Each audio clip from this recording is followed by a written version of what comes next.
Ms. Escobar. Thank you, Mr. Chairman and Madam Ranking Member. Mr. Secretary, good to see you. This is a very different environment from our judiciary days. And it's very good, and it's good to see you as well. And we've spent many an hour in rooms like this. Absolutely, absolutely. It is. It's good to see you. Thank you. I have, as you know, the incredible privilege of representing El Paso, Texas, home to over 50,000 veterans, home to Fort Bliss, a premier military installation, and an excellent active duty military population.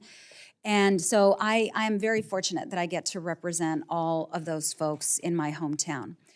I have been so alarmed by the DOGE attacks on the federal workforce. And as we know, 30% of our federal workforce is comprised of United States veterans.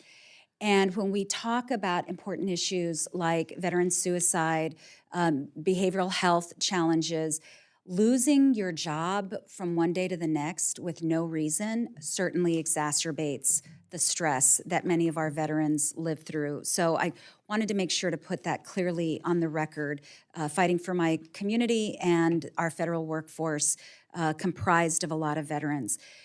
Earlier, there was a dialogue about MILCON funding and the lack of guarantee that we're able to provide a community with delivering on-time procurement or construction. I have a prime example in my community, William Beaumont Army Medical Center, which was 3 years overdue, I think it was like $650 million over budget. That preceded me.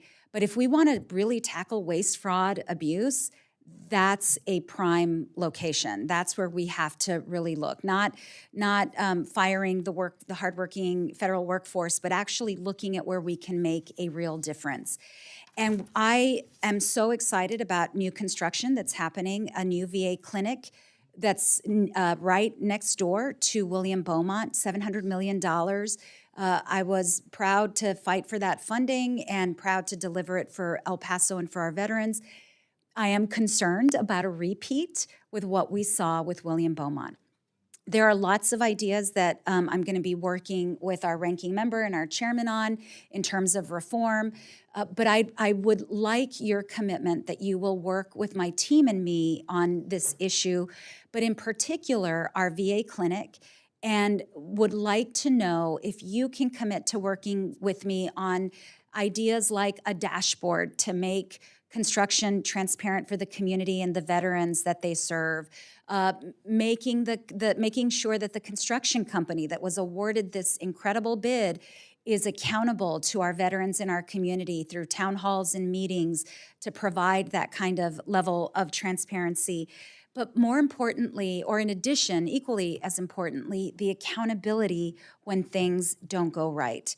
When I was sworn in 2019, visited the new facility, got a briefing about, I wanted to know, why was it over budget? Why did it take so long? And after the briefing, my next question was, who was held accountable? No one. So would love to know your response and whether you would be open to working with me on this issue. Congresswoman, have you been in my office for the last 100 days? You asked the same questions that I've asked.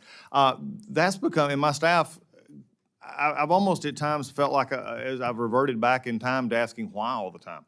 Because everything comes across my desk, I ask why. Why are we doing it this way? Why is this up? And accountability starts with our office, but it also starts with personnel. And so we've asked why. But when it comes to construction projects, one of you have large headache days in a job like this. And one of mine was when we were discussing our minor and our major construction projects and began to look at projects, and they were just casually saying, well, we're going to put 200 more, we need 200 more million here, and we're not finished. And I'm saying, well, when is the project going to be finished? And they said, well, that's not the way we do it, because we get a little money to start it, then another more to go from there. It's broken, Mr. Chairman. It's just broken.